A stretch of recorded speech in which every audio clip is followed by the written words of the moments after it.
प्रिय अभ्यर्थियों नमस्कार।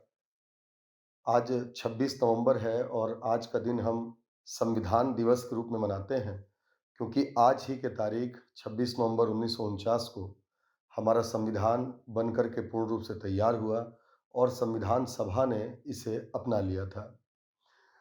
जैसा कि वैसे तो राष्ट्र भर में आज संविधान दिवस मनाया जा रहा है, जो हम सभी भारतीयों के लिए गौरव की बात है। लेकिन छत्तीसगढ़ में 26 नवंबर को हम पीएससी दिवस के रूप में भी मनाते हैं। जैसा कि एक परिपाटी चली आ रही है कि छत्तीसगढ़ में 26 नवंबर को पीएससी अपनी अधिसूचना जारी करती है और आगामी परीक्षा की तिथि घोषित करती है सिविल सेवा परीक्षा की। छत्तीसगढ़ पीएससी ने तमाम कयासों और अटकलों के बीच इस परंपरा को अपनी जारी रखा और इस वर्ष भी आज छत्तीसगढ़ पीएससी ने अधिसूचना जारी कर दी है। यह अधिसूचना राज्य सिविल सेवा परीक्षा की है। इसमें 189 पदों की अधिसूचना जारी की गई, मतलब 189 इसमें वैकेंसी है। और ये जो वैकेंसी अभी जारी की गई है, उसमें खास बात ये है कि ये वैकेंसी अभी तक जितने विभागों से रिक्तियाँ प्राप्त हुई, वैकेंसीज़ प्राप्त हुई, उसके आधार पर जारी की गई हैं। ये वैकेंसी बढ़ भी सकती हैं आगे में। बड़ी खास बात इसमें ये है कि डिप्टी कलेक्टर की लगभग 15, नायब तहसीलदार की 70 प्रमुख पदों की वैकेंसियाँ हैं। बहुत सारे ऐसे भी छात्र-छात्राएँ होंगे जो डीएसपी पद को अपनी प्राथमिकता में रखते हैं। अभी बेशक अभी डीएसपी पद की रिक्ति जारी नहीं हुई है, लेकिन प्रबल संभावना है कि आगे डीएसपी पद की रिक्ति को भी इसमें जोड़ दिया जाएगा। मैं आज जो आपके सामने उपस्थित हुआ, कुछ इस अधिसूचना से जुड़े हुए महत्वपूर्ण बिंदुओं पर आपका ध्यान आकर्षित करना चाहूँगा, जिससे आपको परीक्षा का फॉर्म भरने और अपने लिए परीक्षा की रणनीति तैयार करने में काफ़ी सहूलियत होगी। जैसे कि आप जानते हैं कि जो पीएससी ने अधिसूचना जारी की है, इसके अनुसार जो प्रारंभिक परीक्षा है, उसकी संभावित तिथि 12 फरवरी 2023 रखी गई है। यानी 12 फरवरी को आपको प्रारंभिक परीक्षा होगी। 1 दिसंबर 2022 से 20 दिसंबर 2022 के बीच ऑनलाइन आप फॉर्म भर सकते हैं। याद रखेंगे, अधिसूचना आज जारी हो गई है 26 नवंबर को, लेकिन जो फॉर्म भरा जाएगा वो आपका 1 दिसंबर 2022 से 20 दिसंबर 2022, 20 तारीख इसकी अंतिम तिथि होगी। इसके बाद इसमें अगर हम चर्चा करें कि इसकी जो आयु सीमा होगी वो क्या होगी? तो याद रखें, आयु सीमा इसमें जो छत्तीसगढ़ के जो मूल निवासी हैं, उनके लिए आयु सीमा 21 वर्ष से 40 वर्ष के बीच होनी चाहिए। फिर से याद रखेंगे, 21 ईयर्स से 40 ईयर्स। 21 वर्ष पूरा हो गया होना चाहिए और 40 वर्ष पूरा ना हुआ हो, यानी 21 वर्ष और 40 वर्ष के बीच की आयु हो। 21 वर्ष की गणना 1 जनवरी 2022 को की जाएगी, मतलब 1 जनवरी 2022 जो है, उस तारीख को आप 21 साल पूरा कर चुके हो। साधारण शब्दों में अगर मैं इसको बताऊं कि अगर आप अभी वर्तमान में 22 साल पूरा कर चुके हैं, तो आप इस भर्ती परीक्षा में बैठेंगे, क्योंकि 1 जनवरी यानी 1 साल पीएससी थोड़ा-सा पीछे चलती है।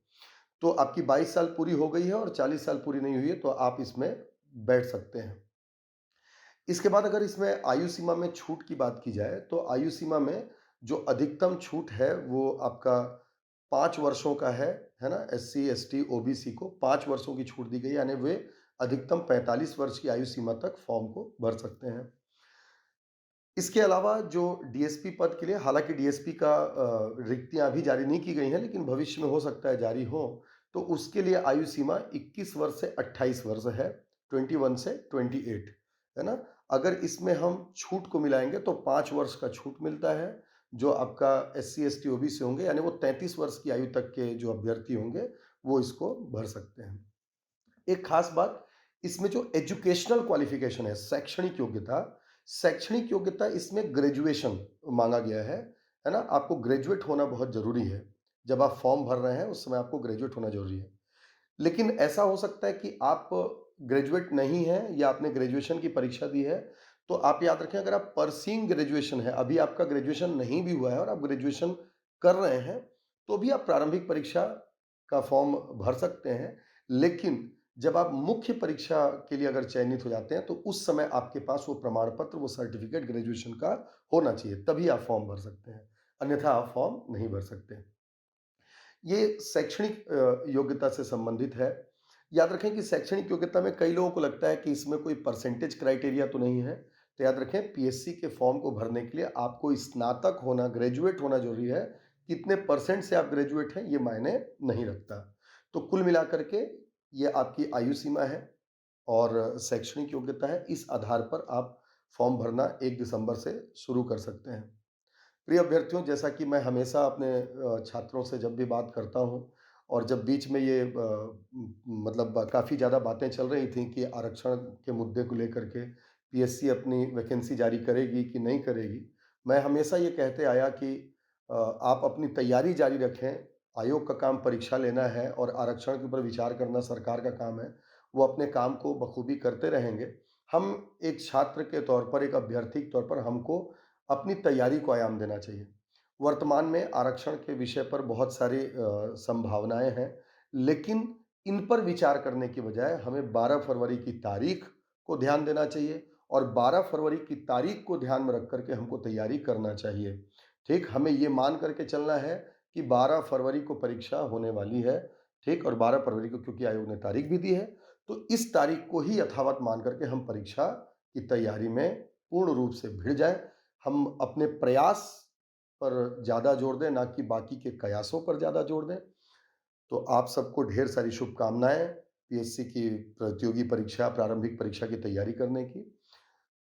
अभ्यर्थियों, मैं मेरी तरफ से एक प्रयास मैं करने जा रहा हूँ कि मैं आपको इस पीएससी परीक्षा में अब जो बचे हुए समय उसमें रणनीति क्या होनी चाहिए, तैयारी का तरीका क्या होना चाहिए और कुछ प्रमुख विषयों का रिवीजन भी मैं आपसे अपने यूट्यूब चैनल के माध्यम से करवाऊँगा।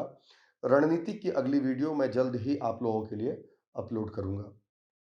आपको ढेर सारी शुभकामनाएँ, पढ़ाई करें, स्वस्थ रहें, सकारात्मक विचारों से भरे रहें। धन्यवाद।